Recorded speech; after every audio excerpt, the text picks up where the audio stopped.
Hello everyone, I welcome you all to anthropology for UPSC. और आज हम करने वाले हैं पेपर 1 के टॉपिक 1.4 में पार्ट सी।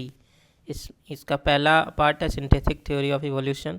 उसके बाद जो सेकंड पार्ट है इसमें वो है कुछ कॉन्सेप्ट्स के बारे में, जो dolls rule, cops rule, gauge rule, parallelism, convergence, adaptive radiation और मोजाइक इवोल्यूशन। तो ये सब सेपरेट टॉपिक बनेगा आपका, और सिंथेटिक थ्योरी एक सेपरेट टॉपिक है। तो चलिए शुरू करते हैं सिंथेटिक थ्योरी ऑफ इवोल्यूशन। देखिए, इंट्रो अगर देना है हम लोग को, तो इंट्रो में हम लोग हालांकि आप पहले मैं ये बता दूं कि अपाला मिश्रा मैम के नोट्स, जो बेस नोट्स हैं, वो मैंने इसलिए यहाँ पे यूज़ नहीं किए हैं क्योंकि वो बहुत ही क्लमजी आंसर है इसका वहाँ पे। ठीक है, तो थोड़ा क्लियर करने का मैंने कोशिश किया है, जो इजी वे में याद हो जाए कम से कम, वैसा आंसर लिखने की कोशिश किया है। तो नेट से कुछ पोर्शन लिया है, कुछ पोर्शन मैंने अपाला मैम के नोट से लिया, और कुछ एंथ्रोपोलॉजी डीमिस्टिफाइड अक्षर जैन सर के नोट से लिया है। तो आपको एक कॉम्प्रिहेंसिव आंसर यहाँ पे मिल जाएगा। इसके अलावा अगर आप कुछ भी करना चाहते हैं तो आप वैल्यू एडिशन कर सकते हैं। तो चलिए शुरू करते हैं।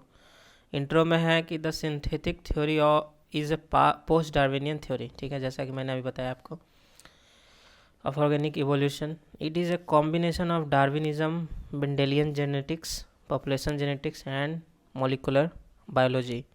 ठीक है, ये कॉम्बिनेशन है, डार्विनिज्म का भी इसमें पार्ट है, मेंडेलियन जेनेटिक्स, अभी हम लोग देखेंगे मेंडेलियन जेनेटिक्स आगे क्या होता है, पॉपुलेशन जेनेटिक्स, पॉपुलेशन में कैसे जीन का रोल होता है उसका यूज़ यहाँ पे बहुत ज़्यादा है, और मॉलिकुलर बायोलॉजी, मतलब मॉलिकुलर लेवल पे कैसे और इवोल्यूशन हो रहा है।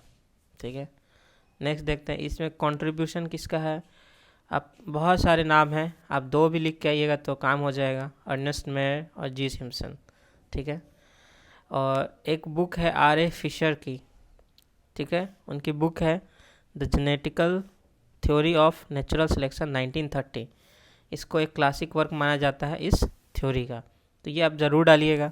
ये एक तरह का वैल्यू एडिशन है, बट अब चूँकि अपाला मैम के नोट्स में भी ये मैंशनड है और अक्षर जैन सर की बुक में मैंशन, तो अब ये वैल्यू एडिशन नहीं रहा, अब ये फॉर्डर हो गया है इस आंसर के लिए। तो ठीक है, फिर भी लिखेंगे हम लोग। फिर है population geneticists invoke selection to invoke evolution only when they have failed to explain it through mutation, genetic drift, inbreeding and migration। तो यहाँ पे जो पॉपुलेशन जेनेटिस्ट्स हैं, मतलब डार्विन के अलावा जो इवोल्यूशन को समझाते हैं, वो भी सिलेक्शन का यूज़ करते हैं, नेचुरल सिलेक्शन का, लेकिन सिर्फ लास्ट रिजॉर्ट के तरह। ऐसे वो जनरली कोशिश करते हैं कि म्यूटेशन, जेनेटिक ड्रिफ्ट और इनब्रीडिंग, माइग्रेशन, इन सब से ही इवोल्यूशन को एक्सप्लेन कर दिया जाए। ठीक है, तो बेसिकली यहाँ पे कहना ये चाह रहा है कि सिंथेटिक थ्योरी ज़्यादा जोर देता है म्यूटेशन, जेनेटिक ड्रिफ्ट, इनब्रीडिंग और माइग्रेशन पर। चलिए नेक्स्ट देखते हैं बॉडी में आप शुरू करेंगे इस तरह से, इसका एक क्रक्स दे करके, जैसे unlike Darwinism this theory explains both the source of variation and the factors that distribute और रीडिस्ट्रीब्यूट दीज वेरिएशन। ठीक है, unlike Darwinism this theory explains both source of variation. हमने देखा था डार्विनिज्म के क्रिटिसिज्म में कि वो सोर्स ऑफ वेरिएशन नहीं बता पाता, फैक्टर्स ऑफ वेरिएशन बताता है वो कि क्या है, नेचुरल सिलेक्शन है और म्यूटेशन, माइग्रेशन, सब का जिक्र होता है, लेकिन सोर्स ऑफ वेरिएशन का जिक्र नहीं होता है। दैट डिस्ट्रीब्यूट और रीडिस्ट्रीब्यूट दीज वेरिएशन। ठीक है, और इसका डिस्ट्रीब्यूशन कैसे होता है उस पर भी हम लोग बात किए हैं। डार्विनिज्म में पैन जीन का एक कॉन्सेप्ट था, आपको याद होगा, उसके थ्रू नेक्स्ट जनरेशन में जा रहा है और फिर नेचुरल सिलेक्शन वर्क कर रहा है, ऐसा करके समझाया था उन्होंने। लेकिन यहाँ पे और रिफाइंड वे में आपको आगे मिलेगा कैसे ट्रांसफ़र हो रहा है इवोल्यूशन आगे की तरफ, जो भी एक्वायर्ड कैरेक्टरिस्टिक्स है वो ट्रांसफ़र हो रहा है। ठीक है, it does this by recognising 5 essential processes. तो 5 इसेंशियल प्रोसेस हम लोग देख लेते हैं। देखिए, ये सारे प्रोसेस मैंने पी नाथ से लिए हैं। ठीक है, पी नाथ एक स्टैंडर्ड बुक है, और दोनों नोट्स जो अपाला मैम के नोट्स हैं और अक्षर जैन सर के बुक है, दोनों में अलग अलग तरह से दिया हुआ है। तो आप अगर पी नाथ से लिखेंगे तो कोई गलत नहीं होगा, और आप बाकी नोट से भी लिखेंगे तो कोई गलत नहीं होगा। ये कोई hard and fast 5 essential process नहीं है, आप किसको एसेंशियल मान रहे हैं उस पर भी डिपेंड कर रहा है। तो चलिए देखते हैं। फर्स्ट है माइग्रेशन। माइग्रेशन आपको पता है, एक पॉपुलेशन में बाहर से कोई लोग अगर आ रहे हैं माइग्रेट करके, जिसको इमिग्रेशन बेसिकली बोलते हैं, तो वो यहाँ लोकल पॉपुलेशन को डिस्टर्ब करेंगे, उनके जीन फ्रीक्वेंसी को डिस्टर्ब करेंगे। तो वही 2 केस यहाँ पे बताया गया। देखिए, पहला केस है immigration when local population is large, second case है immigration when local population is small. तो अगर लोकल पॉपुलेशन लार्ज है तब तो भाई बाहर से लोग आएंगे तो उससे कोई इफेक्ट नहीं होगा। No does not produce any mark change in gene frequency. Common sense है, क्योंकि वो इतना बड़ा पॉपुलेशन है, इंडिया में यूरोपियंस आए तो क्या हम लोग का जीन फ्रीक्वेंसी बदल गया? नहीं। कुछ एंग्लो इंडियंस जन्म लिए, वो अभी भी है पॉपुलेशन में, लेकिन बहुत थोड़े नंबर में है, 0.01% ऐसे कुछ है। ठीक है। Straggler gene is swamped and eliminated by local gene. जो बाहर से जो जीन आया है वो एलिमिनेट कर दिया जाता है लोकल जीन्स के द्वारा। अब एंग्लो इंडियंस जैसे जैसे इंडियंस से शादी करेंगे और तो फॉरेनर जीन जो है उनमें से वो गायब होता जाएगा, क्योंकि यहाँ का जो लोकल जीन है वो बेटर अडेप्टेड है यहाँ के इन्वायरमेंट के अकॉर्डिंग। ठीक है। तो इसलिए लार्ज पॉपुलेशन में कोई इफेक्ट प्रोड्यूस नहीं होता है। सेकंड केस है immigration when local population is small.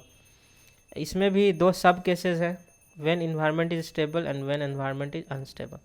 तो जब इन्वायरमेंट स्टेबल है तो स्ट्रैगलर जीन जो है वो डिसएडवांटेज में रहेगा और एलिमिनेट हो जाएगा। मतलब इन्वायरमेंट चेंज नहीं हो रहा है तो लोकल पॉपुलेशन बेटर अडेप्टेड है भाई, तो वो क्यों हटेगा जीन फ्रीक्वेंसी से, वो एलिमिनेट कर देगा बाहर वाले जीन को। लेकिन जब इन्वायरमेंट अनस्टेबल है, जो कि रियल प्रैक्टिकल केस है, जनरली इन्वायरमेंट स्टेबल नहीं होता है, तो स्ट्रैगलर जीन में अगर if straggler gene possesses survival value तो selection would favour them and add them in gene frequency. ठीक है, यहाँ पे वाई होगा। ठीक है। तो अगर इन्वायरमेंट अनस्टेबल है तो भाई बाहर का जीन अगर उसमें कुछ ऐसा सर्वाइवल वैल्यू रहा तो वो थ्राइव कर जाएगा और जीन फ्रीक्वेंसी को बदल देगा, लोकल जीन फ्रीक्वेंसी को। जैसा कि देखा जाता है, अगर बहुत छोटा कोई आइलैंड होता है जिस पे पॉपुलेशन मान लो 500,000, जैसे अंडमान निकोबार के जो आइलैंड्स हैं, अगर वहाँ पे बाहरी लोग चले जाए तो वहाँ का लोकल पॉपुलेशन डिस्ट्रॉय हो जाएगा। इसलिए बहुत सारे अभी बैन है, अंडमान निकोबार के आइलैंड्स पे बहुत लोग नहीं जा सकते। ठीक है। म्यूटेशन सेकंड फैक्टर है सिंथेटिक थ्योरी ऑफ इवोल्यूशन में। इसमें एक नाम आता है ह्यूगो डी व्राइस। ठीक है, आई डोंट नो इसका प्रोनाउंसिएशन क्या है, लेकिन ठीक है, ह्यूगो डी व्राइस। ये first to emphasise importance of mutation in evolution है। आपको पता है कि डार्विन जो भाई साहब थे उन्होंने म्यूटेशन को उतना रोल नहीं दिया था, उन्होंने इसे स्पोर्ट कहा था, स्पोर्ट म्यूटेशन, मतलब कि अचानक से गलती से हो जाने वाला कोई चीज़। ठीक है, लेकिन ह्यूगो डी व्राइस ने इसको इम्फेसाइज किया। तो आप ये नाम जरूर लिख के आएंगे म्यूटेशन में, सिंथेटिक थ्योरी लिखेंगे जहाँ पे। अच्छा, refers to sudden heritable changes and is ultimate source of evolution. पहले भी देख चुके हैं हम लोग, मतलब सडनली हो जाता है म्यूटेशन, कोई प्लान करके नहीं होता है। ऐसे क्रोमोसोम का जब डिवीज़न होता है, सेल जब स्पर्म फॉर्मेशन होता है और जब एग फॉर्मेशन होता है, तो ये सेल जब डिवीज़न होकर ही बनता है ये। ठीक है, तो जब सेल डिवीज़न हो रहा होता है तो उस समय पे कोई गलती हो जाती है क्रोमोसोम ट्रांसफ़र होने में, तो उस वजह से म्यूटेशन होता है जनरली। या सेकंड केस होता है अगर रेडिएशन के संपर्क में अगर कोई आता है, जैसे न्यूक्लियर अटैक के टाइम में या न्यूक्लियर पोल्यूशन रेडिएशन के टाइम में, तो उससे भी म्यूटेशन आ जाता है। ठीक है। म्यूटेशन प्रेशर में ऑल्टर जेनेटिक इक्विलिब्रियम, बिल्कुल, but their ultimate net effect is to establish new equilibrium. अब म्यूटेशन अगर होगा तो वो जेनेटिक इक्विलिब्रियम को चेंज भी कर सकता है अगर वो म्यूटेशन फेवरेबल हुआ तो, और चेंज करके वो एक न्यू इक्विलिब्रियम पे ले आएगा। मतलब पहले जीन फ्रीक्वेंसी एक इक्विलिब्रियम मेंटेन करती है खुद से कि कितना % किस तरह का चीज़ एग्जिस्ट कर रहा है, किस तरह का लील एग्जिस्ट कर रहा है, उसका रेशियो चेंज नहीं होता अपने आप, धीरे धीरे होता है अगर इन्वायरमेंट चेंज हो रहा है तो। लेकिन म्यूटेशन की वजह से एक न्यू इक्विलिब्रियम स्टैब्लिश हो सकता है क्योंकि हो सकता है जो न्यू म्यूटेशन हुआ वो बहुत ज़्यादा बेटर अडेप्टेड हो, बेटर सूटेबल हो न्यू इन्वायरमेंट के लिए। ठीक है, ये बेसिक सा एक फ्लो चार्ट है। आई डोंट थिंक इसको बताने की भी ज़रूरत है। चलिए next, genetic drift, Sewall Wright effect. Genetic drift क्या होता है देख लेते हैं हम लोग। इसका एक और नाम है सीवॉल्ड राइट इफ़ेक्ट, आप ज़रूर लिख के आएंगे। ये दोनों साइंटिस्ट ने मिलकर ये थ्योरी दी थी, इसलिए इसको कहा जाता है इस तरह से। सीवॉल अलग है, राइट अलग है। Certain genes without being advantageous to the population increase in frequency and may be fixed. ठीक है, कोई ऐसा जीन भी होता है जो कि एडवांटेजियस नहीं है पॉपुलेशन में, फिर भी उनका फ्रीक्वेंसी जो है वो इंक्रीज़ कर रहा है, और वो फिक्स भी हो जाता है। सपोज 1% पे आके फिक्स हो गया, ठीक है, तो ऐसा कैसे हो सकता है जब एडवांटेजेस नहीं है फिर भी क्यों एग्जिस्ट कर रहा है? तो उसी को जेनेटिक ड्रिफ्ट कहते हैं। मतलब ऐसा होता है due to random unpredictable reasons in small isolated population. ऐसा जनरली देखा जाता है, स्मॉल पॉपुलेशन में जेनेटिक ड्रिफ्ट ज़्यादा देखा जाता है। जैसे एग्जांपल है 6 finger dwarfism in old order Amish people. ये आप पढ़िएगा, गूगल कर लीजिएगा आमिश पीपल कौन है। ये एक आइसोलेटेड आइलैंड की कहानी है जहाँ पे कुछ ही लोगों के द्वारा पॉपुलेशन को शुरू किया गया था, बेसिकली इन ब्रीडिंग। ठीक है, ट्राइस्टन डी कुना का भी वही कहानी है, इन ब्रीडिंग। ठीक है, तो इन ब्रीडिंग जहाँ होता है वहाँ जेनेटिक ड्रिफ्ट और ज़्यादा देखा जाता है। तो 6 फिंगर्ड और ड्वार्फिज्म दोनों देखा जाता है। ड्वार्फिज्म मतलब हाइट कम रह जाना। रेटिनटिस पिगमेंटोसा आँख का कुछ केस है। ठीक है, ये ट्राइस्टन डा कुन्हा में देखा जाता है। तो अब हम लोग बात करते हैं इन ब्रीडिंग के बारे में।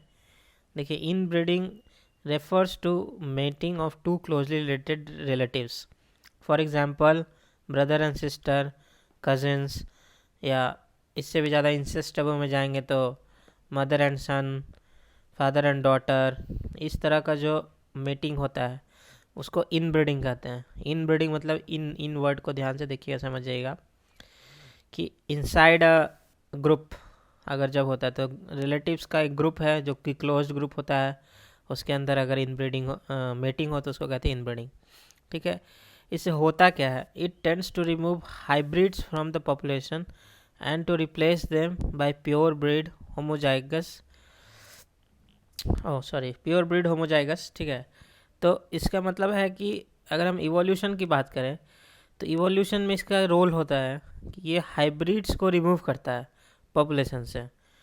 मतलब चूँकि रिलेटिव्स रिलेटेड होते हैं आपस में, तो उनका जीन जो है किसी का 1/2 आपस में, किसी का 1/4, किसी जनरेशन का 1/8 मैच करता है। ये कैसे, ये कितना है ये आपको पिन हाथ में मिल जाएगा, किस जनरेशन का कितना मैच करता है, तो आप वहाँ से रेफ़र कर सकते हैं। तो जितना परसेंट मैच करता है तो उतना तो होमोजाइगस उसके अंदर जीन आ जाएगा। तो ठीक है, होमोजाइगोसिटी बढ़ने लगेगा धीरे धीरे धीरे धीरे अगर हमेशा इनब्रीडिंग ही होता रहा तो उससे क्या होगा कि हेट्रोजाइगस जो है वो रिप्लेस हो जाएंगे होमोजाइगस के द्वारा। मतलब उनका जो जीन है, जैसे नॉर्मली अगर हम लोग ऐसे डिनोट करते हैं एक जीन के कॉम्बिनेशन को, एक फादर से आया एक मदर से आया, ठीक है, तो ये अलग अलग होता है, लेकिन ये होमोजाइगस है, ये होमोजाइगस है, इसी में रिसेसिव और डोमिनेंट हो जाता है। वो आप लोग आगे पढ़िएगा जेनेटिक्स का जब आएगा तब।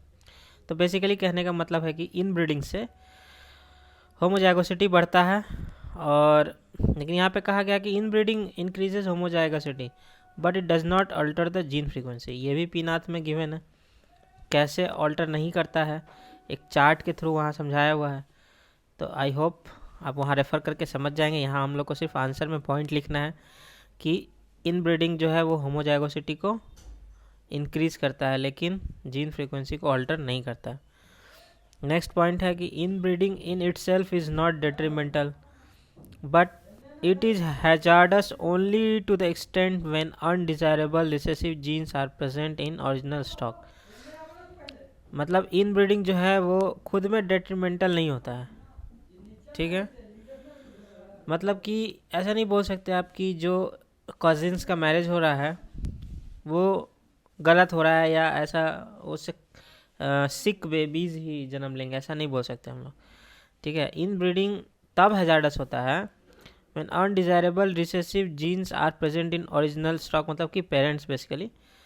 तो अगर सपोज मदर या फादर में से किसी एक के पास वो रिसेसिव जीन है, सपोज ऐसे समझिए आप, ये एक जनरेशन है, ठीक है, ये एक मैरिज हुआ मेल फीमेल का, उसके 4 बच्चे हुए, 3 और एक बेटी हुई, ठीक है। अब ये ब्रदर सिस्टर हुए आपस में।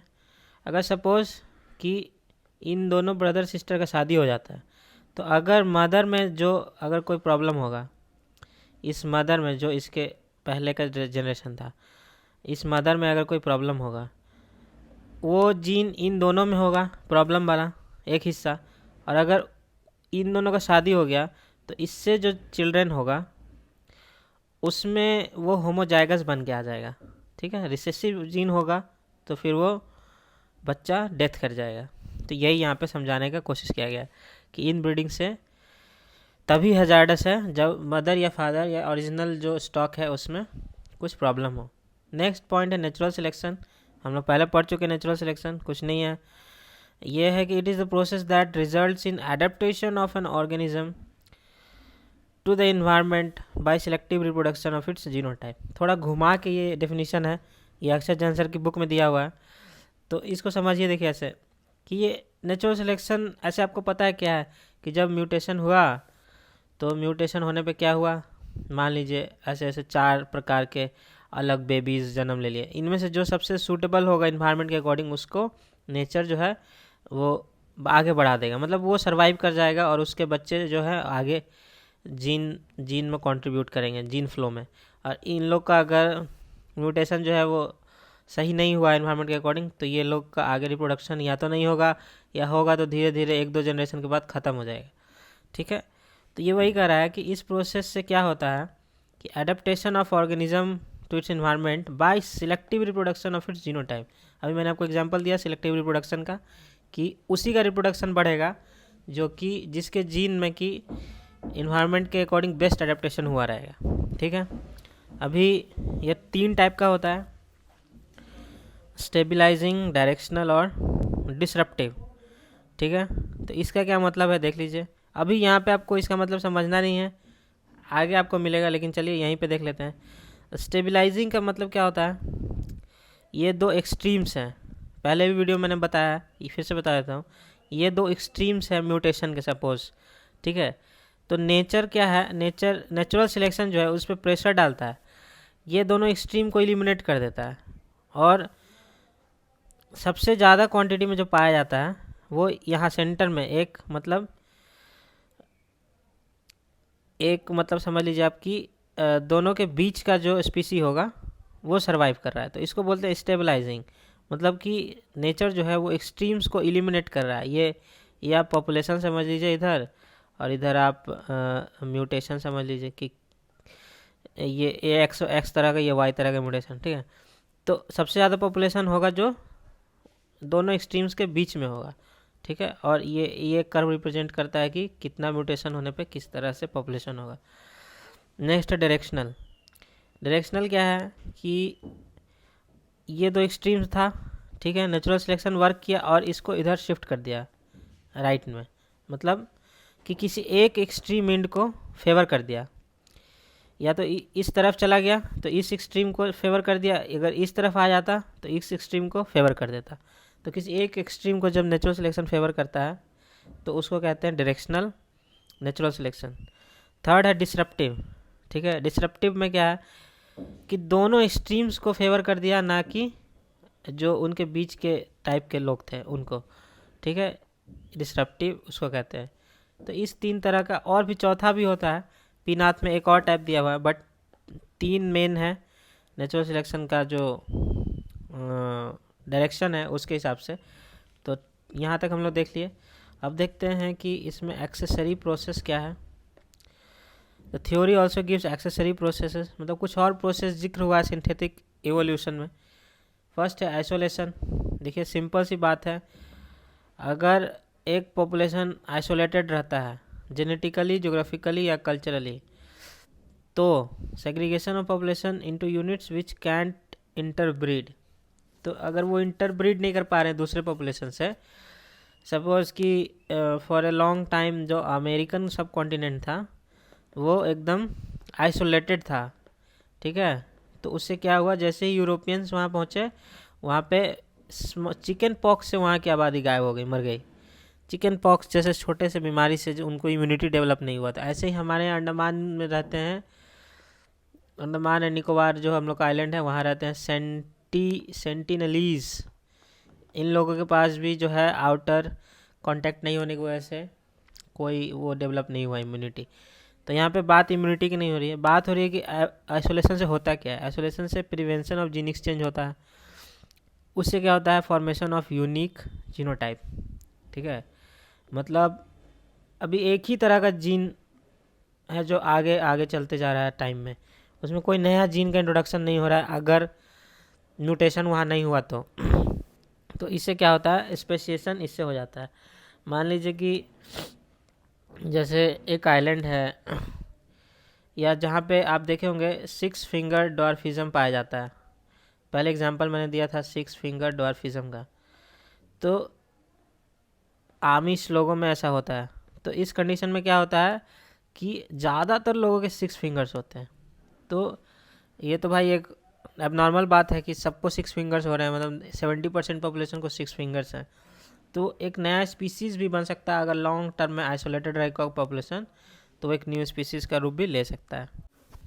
तो चलिए अब हम लोग बात करते हैं जेनेटिक रिकॉम्बिनेशन के बारे में।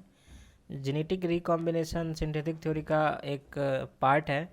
देखिए जेनेटिक रिकॉम्बिनेशन होता क्या है, rearrangement of genes through crossing over during meiosis in sexually reproducing organism resulting in new combination of parental gene in offspring. तो जिन्होंने पी नाथ किया होगा उनको तो ये समझ में आ गया होगा, लेकिन अगर आपने पी नाथ नहीं किया है तो don't worry, I am here, I will explain you what is genetic recombination. देखिए सपोज़ ये एक सेल है, पहली बात तो ये कि मियोसिस जो होता है वो जर्म सेल्स में होता है, यानी कि स्पर्म या ओवम जैसे सेल में होता है, ठीक है, जो कि आगे रिप्रोडक्शन में यूज़ होने वाला है।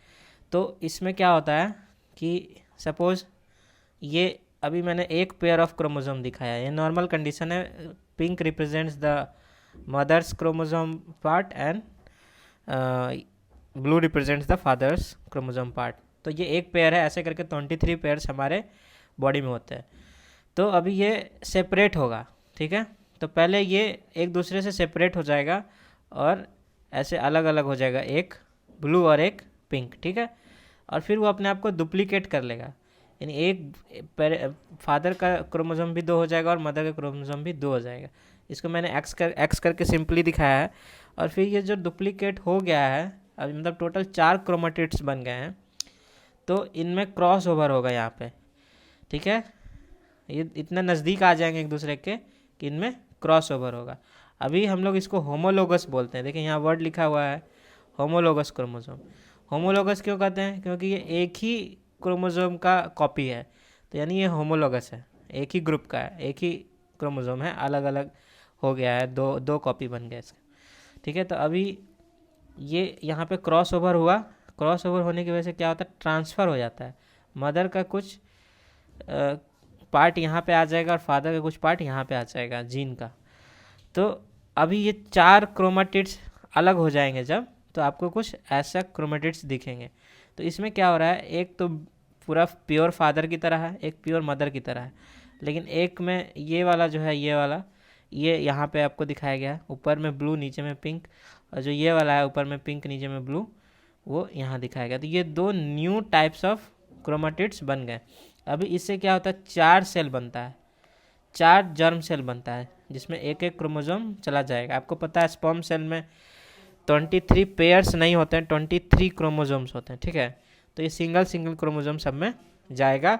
तो आप इमेजिन कीजिए कि पेरेंट में ये बस ये दोनों था, और अब जेनेटिक रिकॉम्बिनेशन के बाद ये दोनों भी आ गया। तो इसका मतलब कि यहाँ पे new type of gene create हुआ, जिससे कि जेनेटिक वेरिएबिलिटी बढ़ेगी। जेनेटिक वेरिएबिलिटी बढ़ेगी मतलब आपको क्या बढ़ेगा, इवोल्यूशन होगा, ठीक है। तो वही यहाँ पे समझाया गया है कि कैसे होमोलोगस क्रोमोसोम क्रॉस ओवर करके रिकॉम्बिनेंट क्रोमोसोम बनाते हैं, और ये रिकॉम्बिनेंट क्रोमोसोम जो है जेनेटिक वेरिएबिलिटी को बढ़ाकर इवोल्यूशन की तरफ ले जाती है। नेक्स्ट है hybridization. Hybridization is mating between different genotype individuals that increase heterozygosity. Simple सी बात है, हाइब्रिड कहते किसको है भाई, जब डिफरेंट जीनोटाइप वाले इंडिविजुअल्स मेट करते हैं तो उसको हाइब्रिडाइजेशन कहते हैं। क्रिटिसिज्म देख लेते हैं। हर एक थ्योरी का कुछ क्रिटिसिज्म होता है और वो इम्पोर्टेंट होता है। तो सबसे पहला क्रिटिसिज्म इसका है कि जेनेटिक वेरिएशन पे बहुत ज़्यादा इम्फेसिस है, just opposite of Darwinism. Darwinism में इम्फेसिस था non genetic factor that is natural selection पे, यहाँ पे सबसे ज़्यादा जेनेटिक वेरिएशन पे आपको इम्फेसिस है, म्यूटेशन और ये सब रिकॉम्बिनेशन, ये सब जेनेटिक फैक्टर्स है, ठीक है। नेक्स्ट है एक सॉल्टेनिज्म डिस्क्रिपेंसी करके चीज़ है। ये क्या है कि लार्ज स्केल इवोल्यूशनरी चेंजेस को जो है वो रिजेक्ट करता है ये थ्योरी। मतलब कि ये थ्योरी कहता है कि ग्रेजुअली माइक्रो इवोल्यूशन होकर ढेर सारा एक्यूमुलेट होकर ये न्यू स्पीसीज़ बने हैं, लेकिन ऐसा नहीं है। कुछ कुछ फेनोमेना जो है उन वहाँ पे large scale of evolutionary changes भी हुए हैं। यहाँ आप अगर लास्ट एक लेक्चर पहले देखिएगा जहाँ पे हमने मैक्रो इवोल्यूशन को डिस्कस किया है, वहाँ पे हमने दो थ्योरीज के बारे में बात किया है, theory of punctuated equilibrium and theory of gradualism, ठीक है। तो पंक्चुएटेड इक्विलिब्रियम बेसिकली कहता है कि एब्रप्ट चेंजेस, सडनली एक न्यू स्पीसीज जन्म ले लेता है, लेकिन ग्रेजुअलिज्म कहता है कि धीरे धीरे लेता है। तो माइक्रो इवोल्यूशन भी जो है ग्रेजुअलिज्म का ही दूसरा नाम है, ठीक है। तो धीरे धीरे होता है, ग्रेजुअलिज्म वही कह रहा है। तो सिंथेटिक थ्योरी भी वही कहता है कि धीरे धीरे होता है इवोल्यूशन, सडनली अब्रप्टली नहीं होता, लेकिन ऐसा बात नहीं है। साइंटिस्ट ने पाया कि कभी कभी अब्रप्टली भी लार्ज स्केल इवोल्यूशनरी चेंजेस आ जाते हैं, ठीक है। नेक्स्ट है रेट ऑफ इवोल्यूशन। तो यहाँ पे थोड़ा सा क्रिटिक्स आर्ग्यू करते हैं कि सफिशिएंटली एक्सप्लेन नहीं कर पाता है रैपिड इवोल्यूशन को, क्योंकि ये माइक्रो इवोल्यूशन के एक्यूमुलेट होने की बात करता है, इसलिए रैपिड इवोल्यूशन को एक्सप्लेन नहीं कर पाता। ये इसी बात को घुमा फिरा कर कहा गया है, ठीक है। Neutral theory of molecular evolution, यहाँ पे देखिए बेसिक सी बात एक कही गई है कि हर एक इवोल्यूशन जो है ज़रूरी नहीं है कि ऑर्गेनिज्म के फिटनेस को अफेक्ट करे, ठीक है। कुछ इवोल्यूशन न्यूट्रल भी होते हैं, ठीक है, न्यूट्रल इवोल्यूशन भी होते हैं, लेकिन इस थ्योरी में ऐसा नहीं कहा गया। इस थ्योरी में इवोल्यूशन का को कहा गया कि अगर थोड़ा सा भी चेंज होगा बॉडी में तो वो इधर पॉजिटिव होगा या निगेटिव होगा, तब इधर वो उसको प्रमोट करेगा आगे सक्सेसिवली ब्रीड करने में, या फिर उसको एलिमिनेट करवाएगा। तो न्यूट्रल भी होता है, ऐसा उन्होंने नहीं कहा। नेक्स्ट है मैक्रो इवोल्यूशन एक्सप्लेनेशन, ठीक है। थ्योरी जो है वो फोकस करता है माइक्रो इवोल्यूशनरी प्रोसेसेस पे, जैसा कि अभी मैंने आपसे कहा कि सिंथेटिक थ्योरी बोलता है ग्रेजुअलिज्म के बारे में बात करता है, माइक्रो इवोल्यूशन के एक्यूमुलेशन के बारे में बात करता है, और मैक्रो इवोल्यूशनरी इवेंट्स को इग्नोर करता है, जिसमें कि origin of new species and higher taxonomic groups भी आते हैं। वही पंक्चुएटेड इक्विलिब्रियम और आपको ग्रेजुअलिज्म के बीच का जो डायकोटोमी है वही यहाँ पे इसका क्रिटिसिज्म बन जाता है। नेक्स्ट हम लोग डिफरेंस देख लेते हैं, difference between synthetic and Darwin's theory. अगर आपने डार्विन्स थ्योरी नहीं की है तो आई वुड सजेस्ट आप डार्विन्स थ्योरी कर लें। अगर कर लेंगे तो ये आपको ईजिली समझ में आ जाएगा। देखिए डार्विन की थ्योरी में नेचुरल सिलेक्शन पे एम्फेसिस किया गया है, और यहाँ पे genetic factors like mutation and genetic recombination के ऊपर फोकस किया गया है। तो पोल्स अपार्ट है दोनों, ये नॉन जेनेटिक फैक्टर है और ये जेनेटिक फैक्टर्स है, ठीक है। नेक्स्ट है Darwin's theory talks of survival of the fittest and removal of unfit entities with time, जबकि सिंथेटिक थ्योरी क्या बोलता है about differential amplification of the fittest genotypes and genes. मतलब ऐसा नहीं बोलते हैं कि जो अनफिट है वो एकदम से गायब हो जाएगा, रिमूव हो जाएगा। वो बोलता है कि डिफरेंशियल एम्प्लीफिकेशन होता है, मतलब कि जिसका जितना एडेप्टेशन अच्छा होगा वो उसी रेट में उसका पॉपुलेशन बढ़ेगा, घटेगा भी और बढ़ेगा भी। तो ऐसा नहीं है कि सबसे फिटेस्ट वाला ही सर्वाइव कर पाएगा हमेशा, उससे कम फिट जो है स्पीसी वो भी सर्वाइव करेगा, लेकिन उसका रेट जो है वो कम रहेगा, पॉपुलेशन कम रहेगा, ठीक है। तो differential amplification of the fittest genotypes and genes, इसको आपको याद रखना है, इस टर्म को याद रखना है, वेरी इंपॉर्टेंट। थर्ड पॉइंट है इसमें, unlike Darwin's theory isolation as a factor has a role in synthetic theory. चलिए आइसोलेशन को यूज़ किया है सिंथेटिक थ्योरी में, हम लोगों ने पीछे देखा भी, आइसोलेशन का केस भी देखा था कि पॉपुलेशन स्मॉल हो लार्ज हो तो क्या डिफरेंस होता है। इन्वायरमेंट स्टेबल हो अनस्टेबल हो तब क्या डिफरेंस होता है। तो आइसोलेशन को अच्छे से डील किया गया है, यहाँ पे डार्विन्स की थ्योरी में नहीं किया गया था। ठीक है, नेक्स्ट है Darwin's theory fail to explain reasons for variation while synthetic theory explain the same way genetic recombination और आइसोलेशन। समझिए आप बात को।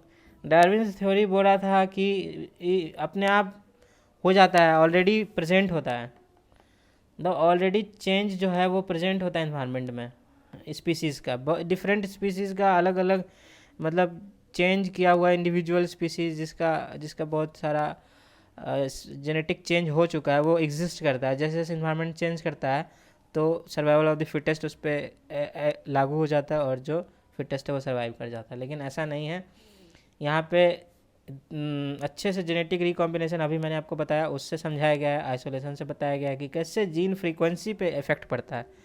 ठीक है, कैसे जीन चेंज होता है, मतलब जो आप म्यूटेशन की बात कर रहे हैं वो होता कैसे है उसको एक्सप्लेन यहाँ पे किया गया। ठीक है, सिंथेटिक थ्योरी में डार्विन नहीं कर पाए थे। तो अब हम लोग नेक्स्ट पॉइंट देख लेते हैं। यहाँ पे कहा गया है कि सिंथेटिक थ्योरी जो है उसके अकॉर्डिंग जो है कैरेक्टरिस्टिक्स एक डिस्क्रीट एंटिटी जिसको हम लोग जीन के नाम से कहते हैं और वेरिएशन के नाम से भी जानते हैं उसके थ्रू पास होता है नेक्स्ट जनरेशन में, और वो प्रेजेंट होता है ड्यू टू मल्टीपल, क्योंकि मल्टीपल एलील्स प्रेजेंट होते हैं जीन्स के।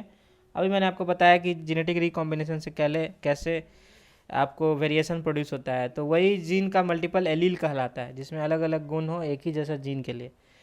तो सिंथेटिक थ्योरी उसको एक्सप्लेन करता है कि गुण जो है वो कैसे आगे जाता है, कोई भी कैरेक्टरिस्टिक्स कैसे आगे जाता है।